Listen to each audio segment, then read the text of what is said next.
अस्सलाम वालेकुम मोअज़्ज़ज़ सामीन अज़ीज़ तलबा, कैसे हैं आप? उम्मीद करता हूँ बिल्कुल ठीक ठाक होंगे।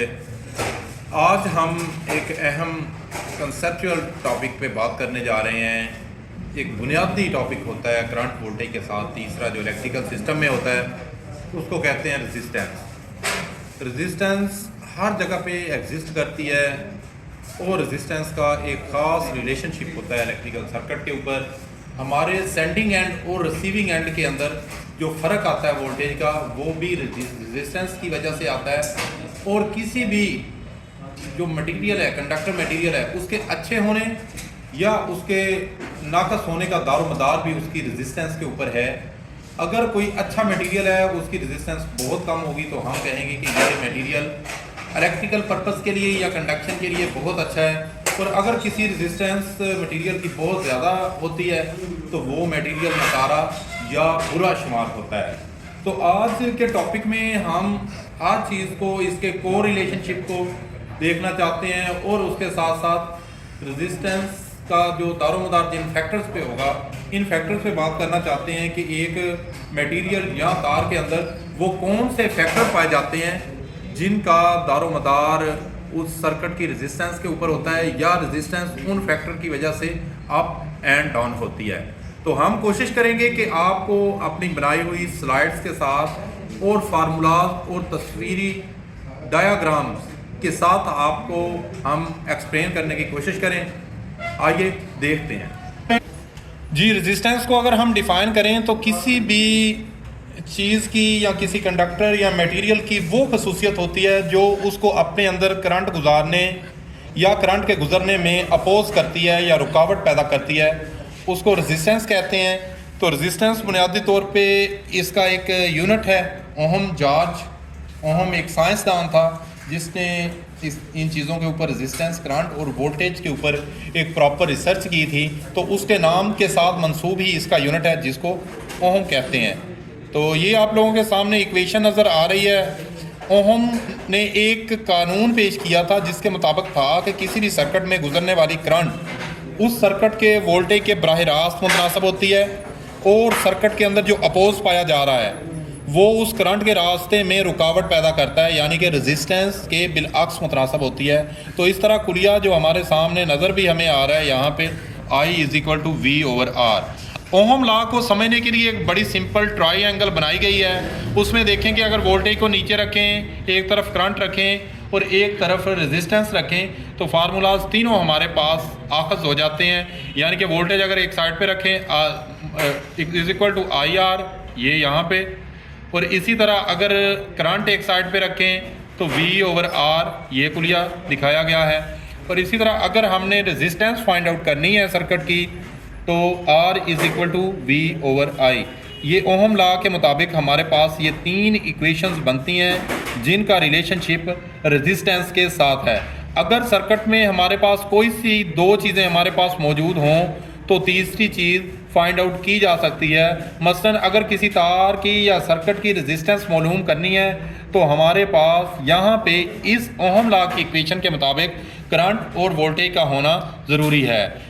तो इसलिए यहाँ पे V = IR इसका कुलिया है। रेजिस्टेंस को अगर हम सीरीज़ में लगाते हैं R1, R2 और सो ऑन जितनी भी लगाते हैं तो तमाम रेजिस्टेंस को प्लस करते जाना है तो हमारे पास सर्किट की टोटल रेजिस्टेंस या सम ऑफ देयर इंडिविजुअल रेजिस्टेंस हमारे पास आ जाएगी। ये सीरीज़ में लगाने का कुलिया है। अगर कहीं पे रेजिस्टेंस हम पैरेलल में लगा रहे हैं तो पैरेलल में जैसे जैसे रेजिस्टेंस पैरेलल में बढ़ाते जाते हैं तो कुल रेजिस्टेंस कम हो जाती है। तो पैरेलल में लगाने का ये फार्मूला होता है कि जैसे हम रेजिस्टेंस ऐड करते जाएंगे टोटल रेजिस्टेंस कम हो जाएगी। जैसे रेजिस्टेंस पैरेलल में कम करते जाएंगे हमारे पास सर्किट की अकोमोलेटेड जो रेजिस्टेंस होगी उसकी मिकदार बढ़ जाएगी। और ये आपके सामने पैरेलल में लगाने का कुलिया दिखाया गया है। सीरीज़ में लगाने का तरीका डिफरेंट है। देखें, पहला टर्मिनल दूसरा टर्मिनल अगले के पहले टर्मिनल के साथ और करंट गुजरने का एक ही रास्ता होता है। जबकि पैरेलल सर्किट को अगर देखें तो करंट गुजरने के मुतअद्दिद रास्ते होते हैं। पहला टर्मिनल सप्लाई के पहले टर्मिनल से लगाया जाता है और दूसरा टर्मिनल यहाँ पे देख रहे हैं आप सप्लाई के दूसरे टर्मिनल के साथ मुंसलिक कर दिया जाता है। तो इसमें करंट गुजरने के यहाँ पे देखें सर्किट में एक से ज़्यादा रास्ते, ये भी रास्ता करंट गुजरने का है, ये भी है और यहाँ पे भी है। अगर मज़ीद रेजिस्टेंसेस पैरेलल में लगी हुई हैं तो उसमें मुतअद्दिद रास्ते मिलते हैं, लाइक के जितनी ज़्यादा रेजिस्टेंस हम पैरेलल में लगाते रहते हैं, करंट को गुजरने में आसानी होती है, उसके मुतअद्दिद रास्ते बनते रहते हैं। नेक्स्ट ये आप लोगों के सामने टाइप्स दिखाई गई हैं। यहाँ पे इनको अगर फोकस करें हम तो यहाँ पे आप देखें ये रजिस्टर का यूरोपियन सिंबल दिखाया गया है, ये अमेरिकन सिंबल है रजिस्टर का। यूरोपियन ये सिंबल चलता है और अमेरिकन सिंबल सर्किट डायग्राम के अंदर इस टाइप का चलता है। और अगर इसी तरह वेरिएबल रेजिस्टेंस के लिए ये एरो बनाया जाता है। वेरिएबल रेजिस्टेंस ऐसी रेजिस्टेंस होती है जिसकी मिकदार हम अपनी ज़रूरत के मुताबिक वेरी कर सकते हैं, हम चेंज कर सकते हैं, काबिल तब्दील हो सकती है। उस रेजिस्टेंस को वेरिएबल रेजिस्टेंस कहते हैं। ये यूरोपियन सिंबल है और ये आपके सामने हमने अमेरिकन सिंबल बनाया है। इसी तरह ये पोटेंशियोमीटर है, पोटेंशियोमीटर में भी मल्टीपल वैल्यू सेट की जा सकती हैं, तो ये अमेरिकन और यूरोपियन सिंबल है। इसी तरह थर्मिस्टर है टेम्परेचर के साथ, तो ये इनके यूरोपियन और यहाँ पे अमेरिकन सिंबल है। एक LDR रजिस्टर होता है, लाइट डिपेंडेंट रजिस्टर। तो लाइट डिपेंडेंट रजिस्टर का ये सिंबल आप लोगों के सामने बनाया गया है। रजिस्टर्स के और भी बहुत सारी इकसाम हैं, लेकिन ज़्यादातर ये 4-5 किस्में ज़्यादातर इस्तेमाल होती हैं, तो हमने इनका जिक्र आपको कर दिया है। आगे जैसे जैसे इनका इस्तेमाल आएगा आपको मज़ीद इनकी डिटेल फ्राहम कर दी जाएगी। यहाँ पे ये देखें, ये फिक्स्ड वैल्यू रजिस्टर होते हैं। फिक्स्ड वैल्यू रजिस्टर का मतलब ये होता है कि जब बनाते हुए इनकी एक वैल्यू सेट कर दी जाती है और इसमें करंट के रास्ते में एक मुकर्रर मिकदार को लिमिटर के तौर पे इस्तेमाल किया जाता है कि इसने करंट के रास्ते में इतनी रेजिस्टेंस पेश करनी है, वो उतनी पे ही सेट रहती है। कार्बन कंपोजिशन है इनका, वो भी आपको दिखाया गया है। इसके बैंडिंग दिखाए गए हैं, फर्स्ट बैंड है, ठीक है, सेकंड बैंड, थर्ड बैंड और फोर्थ बैंड। ये इस तरह कलर कोडिंग के हिसाब से हमें इनकी वैल्यू का पता चलता है। तो ये फिक्स रजिस्टर आप लोगों के सामने है।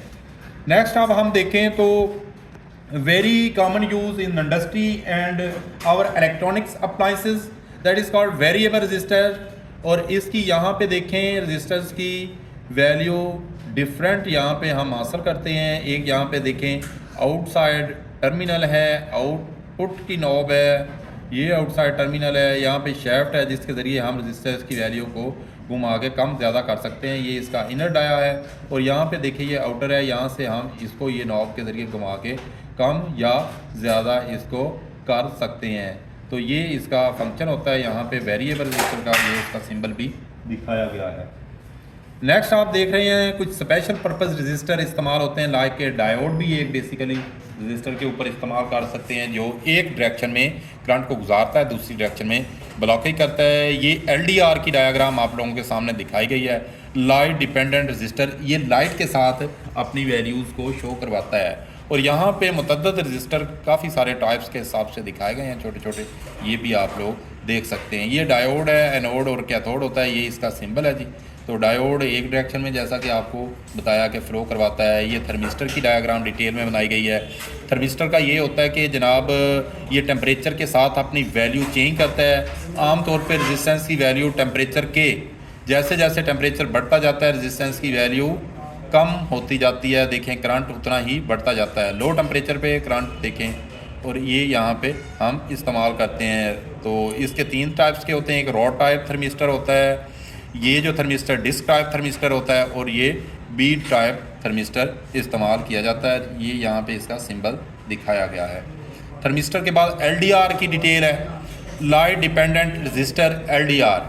तो ये जनाब लाइट की इंटेंसिटी के ऊपर या रोशनी की शिद्दत के ऊपर डिपेंडेंट होता है। जैसे ही आप LDR की वैल्यू कम या ज़्यादा होती है, जैसे ही लाइट बढ़ती है, अगर लाइट की शिद्दत बढ़ जाएगी तो रेजिस्टेंस की वैल्यू कम हो जाएगी। इस तरह लाइट की शिद्दत कम होगी तो रेजिस्टेंस की वैल्यू ज़्यादा हो जाएगी। इसको आम तौर पे हम लाइटिंग सिस्टम के अंदर भी यूज़ कर लेते हैं। तो फोटोग्राफिक इक्विपमेंट के अंदर इसका इस्तेमाल LDR का बहुत ज़्यादा है। इसी तरह ऑटोमेटिक लाइटिंग कंट्रोल सिस्टम के ऊपर होता है और गैरेज और गेट्स वगैरह पे भी इस तरह का ये इस्तेमाल किया जाता है। अब हमारे पास वो फैक्टर आते हैं इटसेल्फ कंडक्टर के अंदर जो रेजिस्टेंस की वैल्यू को इफ़ेक्ट करते हैं एक कंडक्टर पे। वो कौन कौन से फैक्टर लागू होते हैं जो रेजिस्टेंस की। तो सबसे पहले लेंथ है। अगर किसी भी कंडक्टर की लेंथ बढ़ा दी जाए तो उसी अंदाज से पास करो एक मिनट। तो देखेंगे कि जैसे ही कंडक्टर की लंबाई बढ़ती जाएगी, एक तार की लंबाई ज़्यादा है तो उसकी रेजिस्टेंस भी उसी लिहाज से बढ़ जाएगी। और एक तार की लंबाई कम है तो उसकी रेजिस्टेंस भी कम होगी। इस तरह फासला भी या लेंथ जो है ये भी रेजिस्टेंस के साथ डायरेक्टली प्रोपोर्शनल है। सेकंड डायामीटर आता है, ये दूसरा पैरामीटर है। पहला लेंथ है, दूसरा क्रॉस सेक्शन एरिया। जितना कंडक्टर का क्रॉस सेक्शन एरिया ज़्यादा होगा यानी मोटा कंडक्टर होगा, रुकावट करंट के रास्ते में उतनी कम होगी तो उसकी उतनी रेजिस्टेंस लो होगी। एरिया कम होगा तो रेजिस्टेंस ज़्यादा होगी।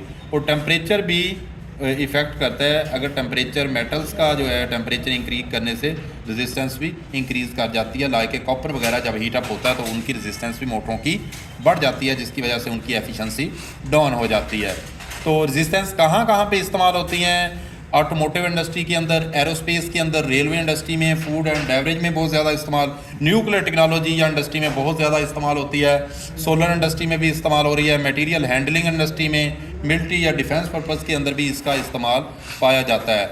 आज का लेक्चर यहीं पे इख्तिताम पजीर होता है। अगर आपको किसी किस्म की समझ ना आई हो या आप कोई क्वेश्चन पूछना चाहते हो तो हमारे कमेंट सेक्शन में लाजमी कमेंट कीजिएगा।